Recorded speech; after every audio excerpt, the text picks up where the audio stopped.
ओम नमो भगवते वासुदेवाय। ओम आदित्याय नमः, सूर्याय नमः, भास्कराय नमः। स्वागत है आप सभी का हमारे चैनल पर। आज के इस वीडियो में हम आपको सुनाएंगे रविवार के व्रत की कथा और साथ ही साथ आदित्य हृदय स्तोत्र का पाठ शुद्ध एवं सरल हिंदी में। आदित्य हृदय स्तोत्र का पाठ करने से हमारे जीवन को दशा और दिशा दोनों ही प्राप्त होती हैं। कहा जाता है कि सूर्य की पूजा करने से, आदित्य हृदय स्तोत्र का पाठ करने से जीवन में पद प्रतिष्ठा, मान सम्मान, धन संपदा, संतान, वैभव सभी प्रकार के सुख प्राप्त होते हैं। इसीलिए प्रत्येक दिन हमें आदित्य हृदय स्तोत्र का पाठ पढ़ना चाहिए या सुनना चाहिए। अगर किसी भी वजह से आप प्रतिदिन नहीं कर सकते तो रविवार के दिन तो आपको निश्चित रूप से इसको पढ़ना चाहिए या सुनना चाहिए। अगर रविवार का व्रत आप नहीं भी कर पाते तो आदित्य हृदय स्तोत्र का पाठ और रविवार व्रत की कथा तो अवश्य ही सुननी चाहिए। तो आज के वीडियो में हम आपको सबसे पहले सुनाएंगे आदित्य हृदय स्तोत्र का पाठ, जिसको कि भगवान श्री रामचंद्र जी ने भी लंका पर विजय प्राप्त करने से पहले पढ़ा था, आराधना की थी। उसके बाद आपको सुनाएंगे रविवार के व्रत की कथा। हमारे चैनल पर आपको सभी प्रकार की व्रत कथाएं सुनने को मिलेंगी। इसके लिए अगर अभी तक आपने चैनल को सब्सक्राइब नहीं किया है तो चैनल को सब्सक्राइब करके बेल आइकन पर क्लिक अवश्य कर लीजिए। आज की कथा अच्छी लगे तो लाइक अवश्य कीजिए, क्योंकि आपके लाइक से ही हमें पता चलता है कि आपको हमारा ये वीडियो पसंद आया है। तो चलिए अब हम शुरू करते हैं आदित्य हृदय स्तोत्र का पाठ शुद्ध एवं सरल हिंदी में। लंका में रावण की सेना के साथ युद्ध करने से थके हुए युद्ध भूमि में रावण के पराक्रम का विचार करने वाले और परस्पर संग्राम के लिए सामने आए हुए रावण को जब श्री राम ने देखा, तभी देवताओं के साथ राम रावण युद्ध देखने के लिए आकाश में आए हुए घटयोनी ऋषि अगस्त्य श्री राम के पास जाकर बोले, हे वत्स अजान बाहु रामचंद्र, मैं तुम्हें परंपरा से चली आ रही एक गुप्त रहस्य विद्या बताता हूँ, जिससे तुम सभी शत्रुओं पर रणभूमि में विजय प्राप्त करोगे। यह गोपनीय आदित्य हृदय नामक स्तोत्र परम पवित्र, तेजस्वी, सभी शत्रुओं का नाशक, सदा विजय दिलाने वाला, नित्य जप करने योग्य, कभी ना नष्ट होने लायक और परम कल्याणकारक है। सभी शुभ कर्मों में मंगलदायी, सभी पापों का नाशक, समस्त चिंताओं, दुखों, शोक आदि को शांत करने वाला तथा आयु बढ़ाने वाला यह उत्तम स्तोत्र है। तुम देवों और राक्षसों के द्वारा पूजित, समस्त लोकों के शासक, प्रकाश देने वाले, तेजोमय किरणों वाले, प्रातः काल में उषा की लालिमा से ऊपर उदय हो रहे भगवान विवस्मान सूर्य की आराधना। ओम रश्मि मते नमः, समुद्यते नमः, देवासुर नमस्कृताय नमः, विवस्वते नमः, भास्कराय नमः, भुवनेश्वराय नमः, इन नामवाचक मंत्रों से करो। इस आदित्य देवता में सभी देवता विराजते हैं। ये अपूर्व तेजोमय प्रकाश पुंज किरणों से मंडित है। ये अपनी प्रभा से देवों तथा असुरों के समूह और समस्त लोकों की रक्षा करता है, अर्थात समस्त देवता इन्हीं सूर्य के रूप हैं। ये अपनी किरणों से जगत को शक्ति और स्फूर्ति देता है और इससे ही वह सबका पालन करता है। यही सूर्य समस्त लोकों का सृजन करने के कारण और वृहत आकार प्रकार के कारण ब्रह्मा अपनी तेजो राशि से शीत तथा अंधेरे को नष्ट कर सभी वनस्पतियों का पोषक होने से समस्त प्राणी जगत का पालक रक्षक होकर सर्वत्र फैला हुआ विष्णुदेव सबका कल्याणकारक होने तथा संहारक होने से शिवरूप सभी प्राणियों को ऊर्जा स्फूर्ति देने के कारण और दैत्यों का नाश करके पृथ्वी का भार उतारने के कारण स्कंद अर्थात स्वामी कार्तिकेय समस्त प्रजा का पालक रक्षक होने से ऋषि प्रजापति इंद्र आदि देवों से वंदित होने से इंद्र से भी महान सबको स्वास्थ्य और आयु रूपी धन देने के कारण धनत कुबेर सबका समय पर संहार करने वाले देव के रूप में प्रसिद्ध होने के कारण कालरूप और मृत्यु का अधिष्ठाता देवता यमराज अपनी शीतल किरणों और शुभ प्रकाश से प्राणियों, वनस्पति जगत और नक्षत्र मंडल को सुख शांति देने वाला होने से सोम चंद्रमा और समस्त तरल पदार्थों का स्वामी जल निधि का प्रतिनिधि देवता वरुण है। यही आदित्य देवता सभी प्राणियों का पितर पूर्वज है। सभी तरह की समृद्धि देने के कारण 8 वसुओं के रूप में प्रसिद्ध, सिद्ध पुरुषों के द्वारा उपासना के योग्य होने से साध्य, स्वास्थ्य रक्षक देवता के रूप में दोनों अश्विनी कुमार, सर्वत्र प्रकाश रूप से प्रसरणशील प्रवाहमान होने से यह महदेव सभी को उपासना के द्वारा मननशील बनाने वाला होने से मनु, सब जगह गमनशील प्रकाश रूप होने से वायु, अपनी गर्मी से जल शोषक और शीतनाशक होने से अग्नि रूप, सबको अपनी तेजस्विता से जन्म देने वाला होने से प्रजा रूप, समस्त प्राणी जगत को ऊर्जा और तेज प्रदान करने के कारण सबका प्राणदाता, अपने दिन प्रतिदिन की गति से सप्ताह, पक्ष, मास आदि का सृजन करता हुआ प्रकृति में ऋतुओं का सर्जक और सर्वत्र प्रकाश देने के कारण प्रभाकर सूर्य कहलाता है। प्रजापति महर्षि कश्यप की पत्नी अदिति के तेज से उत्पन्न सब प्राणियों को जन्म देने वाले सूर्य, आकाश में भ्रमण करने वाले, अपनी किरणों की गर्मी और प्रकाश से जगत का पोषण करने वाले, किरणों की माला वाले, प्रातः उदय के समय तपे हुए सोने के समान रंग रूप वाले, शीत नाश करने के कारण अच्छे लगने वाले, ब्रह्मांड की उत्पत्ति के कारण हिरण्यता, परम तेजस्वी और रात्रि का अंधेरा दूर कर दिन को प्रकट करने वाले हैं। सभी दिशाओं में व्यापक तेजस्वी हरे रंग के घोड़ों के रथ पर विराजमान, हजारों प्रकाशमान शिखाओं वाले, 7 रंगों के घोड़ों वाले, 7 क्रमों में अपनी तेजस्वी किरणों को बिखेरने वाले, अंधेरे को मतकर चीरकर प्रकाश रूप में अवतरित होने वाले, सबका कल्याण करने वाले, सबका दुख दूर करने वाले, भरण पोषण और संहार करने वाले, मार्तंड की संतान अर्थात तेजोपुंज विश्व को जीवन देने वाले, किरणों का चक्र धारण करने वाले अर्थात अत्यंत तेजस्वी प्रभा मंडल वाले हैं।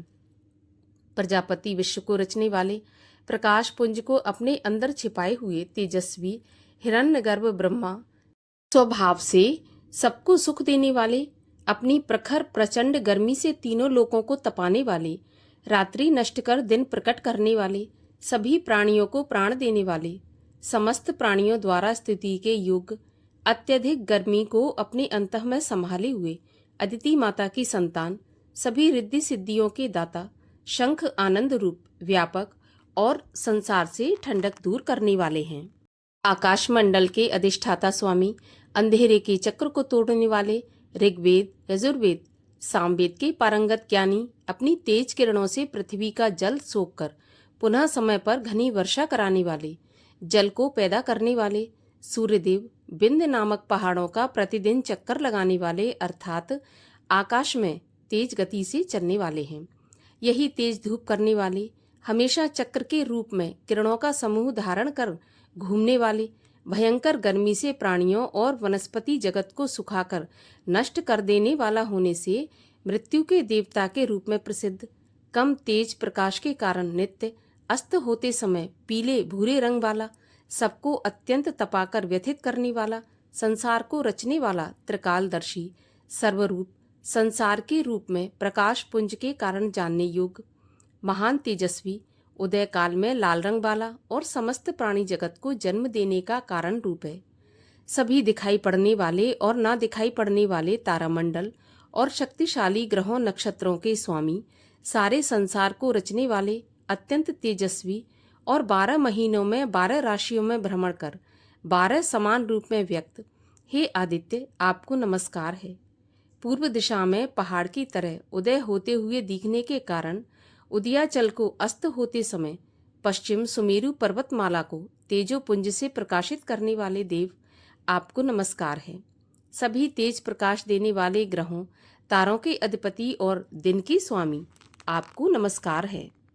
हे जय स्वरूप, विजय तथा कल्याणदायक आपको नमस्कार है। आपके दिव्य रथ में हरे रंग के घोड़े हैं, आपको बार बार नमस्कार है। हजारों किरणों से शोभायमान आपको अनेक नमस्कार हैं। अदिति के पुत्र होने के कारण हे आदित्य सूर्य आपको बार बार नमस्कार है। भक्तहीन लोगों, नास्तिकों के लिए अत्यंत भयंकर रूप वाले, शक्तिशाली, अत्यंत तेज गति वाले सारंग सूर्यदेव आपको नमस्कार है। अपने उदय काल के कमलों को विकसित करने वाले, अत्यंत तीखी गर्म किरणों वाले प्रचंड मार्तंड देव आपको बार बार प्रणाम है। हे देव, आप प्रजापति ब्रह्मा, सृष्टि संहार करने वाले शिव और सब जगह मौजूद विष्णु के भी स्वामी हैं। आप सूर्य हैं, यह सौर मंडल आपका ही तेज स्वरूप है। आप प्रकाश पुंज हैं, सबको जला देने वाली आग आपका ही रूप है। आप विश्व के संहार काल प्रलय में रौद्र रूप धारण करने वाले, आपको नमस्कार है। हे देव, आप अज्ञान रूपी अंधेरे को मिटाने वाले हैं, जड़ता और ठंडक को दूर करने वाले और दुश्मनों काम, क्रोध, मद, मोह, लोभ और मत्सर जैसे रूपी मनुष्य के वास्तविक शत्रुओं को नष्ट करने वाले हैं। असीमित आकार प्रकार वाले, किए गए उपकार को महत्व न देने वाले, प्राणियों को कठोर दंड देने वाले, समस्त प्रकाशक, नक्षत्रों, तारों, ग्रहों के स्वामी देव स्वरूप आपको बार बार प्रणाम है। आपका तेज तपे हुए सोने के समान दीप्त है। आप अज्ञान को हरने के कारण हरि हैं, संसार को रचने के कारण विश्वकर्मा हैं, तम को नष्ट करने वाले प्रकाश रूप और संसार के सभी कर्मों के साक्षी आपको नमस्कार है। हे रामचंद्र, भगवान सूर्य ही संसार के सभी प्राणियों तथा तत्वों का संहार, सृष्टि और पालन तथा रक्षा करते हैं। यही अपनी प्रभामय तेज किरणों से गर्मी पहुंचाते हैं, फिर क्रमशः वर्षा कराते हैं। ये सूर्य ही सभी पदार्थों, प्राणियों में अंतर्यामी रूप में विद्यमान होकर इनके विश्राम के समय भी चैतन्य रूप में जागते रहते हैं। यही देवताओं की प्रसन्नता के लिए, स्वर्ग आदि फल की कामना के लिए किए जाने वाले यज्ञ आदि, अग्निहोत्र और याचक पुरुषों को मिलने वाला पुण्य फल भी तुम ही हो। यज्ञों में भाग ग्रहण करने वाले सभी देवगण, यज्ञों के पुण्य रूप भी ये सूर्य देवता ही हैं, क्योंकि समस्त लोकों में जितने भी कर्म हैं उनको फल तक परिणत करने पहुंचाने में ये पूरी तरह समर्थ हैं। हे रघुनंदन, इस आदित्य हृदय को मुसीबतों में, कठिन समय में, दुसाध्य रास्तों में और किसी भी भयंकर संकट के समय जो कोई जपता है वह दुख में नहीं पड़ता। इसीलिए तुम मन लगाकर इन देवताओं के स्वामी, संसार के ईश्वर सूर्य देव की पूजा करो। इस आदित्य हृदय स्तोत्र का 3 बार अर्थ सहित भावना करके जप करो। इससे तुम्हें युद्ध में विजय प्राप्त होगी। हे महाशक्तिशाली, तुम जप करके इसी क्षण रावण का वध करने में समर्थ हो सकोगे। ऐसा कहकर जिस तरह मुनि अगस्त आए थे उसी तरह चले गए। यह सुनकर परम तेजस्वी श्री रघुनंदन राम का शोक दूर हो गया। उन्होंने हर्षित होकर आदित्य हृदय स्तोत्र को शुद्ध मन से धारण किया। सूर्यदेव का स्मरण और दर्शन करते हुए इस स्तोत्र का एकाग्र शुद्धि चित्त से 3 बार जल का आचमन लेकर जप किया। इससे उन्हें बहुत प्रसन्नता हुई। इसके बाद पराक्रमी श्री राम ने धनुष हाथ में लेकर रावण की ओर देखा और बड़े उत्साह से युद्ध में विजय प्राप्त करने के लिए वे आगे बढ़े तथा पक्के मन के साथ रावण के वध का निश्चय किया। उस समय देवताओं के बीच खड़े हुए भगवान सूर्यदेव ने प्रसन्न होकर श्री राम को देखा और राक्षसों के राजा रावण की मृत्यु निकट समझकर हर्ष प्रकट करते हुए कहा, हे रघुनंदन, अब इसके वध के लिए शीघ्रता करो। बोलिए सूर्य भगवान की जय, श्री रामचंद्र जी की जय। और अब सुनाते हैं रविवार के व्रत की कथा। एक बुढ़िया थी। उसका नियम था प्रत्येक रविवार को सवेरे ही स्नान आदि करके घर को गोबर से लीपकर फिर भोजन तैयार करके भगवान को भोग लगाकर स्वयं भोजन करती थी। श्री हरि की कृपा से उसका घर अनेक प्रकार के धन धान्य से पूर्ण था। घर में किसी प्रकार का विघ्न या दुख नहीं था। सब प्रकार से घर में आनंद रहता था। इस तरह कुछ दिन बीत जाने पर उसकी एक पड़ोसन, जिसकी गाय का गोबर वह बुढ़िया लाया करती थी, वह विचार करने लगी कि यह वृद्धा सदा मेरी गाय का गोबर ले जाती है, इसलिए अपनी गाय को घर के भीतर बांधने लग गई। बुढ़िया को गोबर न मिलने से रविवार के दिन अपने घर को न लीप सकी, इसलिए उसने ना तो भोजन बनाया, ना भगवान को भोग लगाया और स्वयं भी उसने भोजन नहीं किया। इस प्रकार उसने निराहार व्रत किया। अब रात्रि हो गई और वह भूखी सो गई। रात्रि में भगवान ने उसे स्वप्न दिया और भोजन ना बनाने तथा भोग ना लगाने का कारण पूछा, तो वृद्धा ने गोबर ना मिलने का कारण बताया। तब भगवान ने कहा कि माता, मैं तुमको ऐसी गाय प्रदान करूंगा जो तुम्हारी सभी इच्छाएं पूर्ण करेगी। क्योंकि तुम हमेशा रविवार को गाय के गोबर से घर लीपकर भोजन बनाकर मेरा भोग लगाकर खुद भोजन करती हो, इससे मैं बहुत प्रसन्न हूँ। मैं निर्धन को धन, बांझ स्त्रियों को पुत्र देकर उनके दुखों को दूर करता हूँ और अंत में मोक्ष प्रदान करता हूँ। स्वप्न में ऐसा वरदान देकर भगवान अंतर्ध्यान हो गए। प्रातःकाल जब वृद्धा की आंख खुली तो वह देखती है कि आंगन में एक अति सुंदर गाय और बछड़ा बंधे हुए हैं। वह गाय और बछड़े को देखकर अत्यंत प्रसन्न हो जाती है और उसको घर के बाहर बांध देती है और वहीं उसको खाने को चारा और पानी दे देती है। जब उसकी पड़ोसन बुढ़िया ने यह देखा कि बुढ़िया के घर के बाहर एक गाय और बछड़ा बंधा है, तो उसको द्वेष के कारण उसका हृदय जल उठा और उसने देखा कि गाय ने सोने का गोबर दिया है, तो वह उस गाय का गोबर ले गई और अपनी गाय का गोबर उसकी जगह पर रख गई। वह प्रतिदिन ऐसा ही करने लगी और सीधी सादी बुढ़िया को इस बात का पता ही नहीं चला। तब सर्वव्यापी ईश्वर ने सोचा कि यह चालाक पड़ोसन के कर्म से बुढ़िया ठगी जा रही है, तो ईश्वर ने संध्या के समय अपनी माया से बड़े जोर की आंधी चला दी। तो बुढ़िया ने आंधी के डर से अपनी गाय अपने घर के भीतर बांध ली। अब बुढ़िया ने देखा कि गाय ने तो सोने का गोबर दिया है, तो उसके आश्चर्य की सीमा नहीं रही और वह प्रतिदिन गाय को घर के भीतर बांधने लगी। उधर पड़ोसन ने देखा कि बुढ़िया तो गाय को घर के भीतर बांधने लगी और उसका सोने का गोबर उठाने का दाव नहीं चलता, तो वह ईर्ष्या और डाह से जल उठी और कुछ उपाय न देख पड़ोसन ने उस देश के राजा की सभा में जाकर कहा, महाराज, मेरे पड़ोस में एक बुढ़िया के पास ऐसी गाय है जो रोजाना सोने का गोबर देती है। आप उस सोने से प्रजा का पालन करिए। वह वृद्धा इतने सोने का क्या करेगी? राजा ने जब यह बात सुनी तो अपने दूतों को वृद्धा के घर से उस गऊ को लाने की आज्ञा दे दी। वृद्धा प्रातः ईश्वर का भोग लगा भोजन ग्रहण करने ही जा रही थी कि राजा के कर्मचारी गाय खोलकर ले गए। वृद्धा काफी रोई, चिल्लाई, किंतु कर्मचारियों के समक्ष कोई क्या कहता। उस दिन वृद्धा गाय के वियोग में भोजन नहीं खा सकी और रात भर रो रोकर ईश्वर से गाय को पुनः पाने के लिए प्रार्थना करती रही। उधर राजा गाय को देखकर बहुत प्रसन्न हुआ, लेकिन सुबह जैसे ही वह उठा तो सारा महल गोबर से भरा दिखाई देने लगा। राजा यह देखकर घबरा गया। भगवान ने रात्रि में राजा को स्वप्न में कहा कि राजा, ये गाय बुढ़िया को लौटाने में ही तेरा भला है। उसके रविवार के व्रत से प्रसन्न होकर मैंने उसे ये गाय दी थी। प्रातःकाल होते ही राजा ने बुढ़िया को बुलाकर बहुत से धन के साथ साथ सम्मान के सहित गाय और बछड़ा लौटा दिया। उसकी पड़ोसन को बुलाकर उचित दंड दिया। इतना करने के बाद ही राजा के महल से सारी गंदगी साफ हो गई।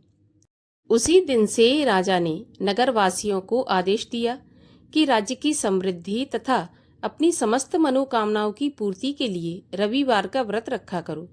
व्रत करने से नगर के लोग सुखी जीवन व्यतीत करने लगे। कोई भी बीमारी तथा प्रकृति का प्रकोप उस नगर पर नहीं होता था। सारी प्रजा सुख से रहने लगी। बोलिए सूर्य भगवान की जय, आदित्य नारायण की जय।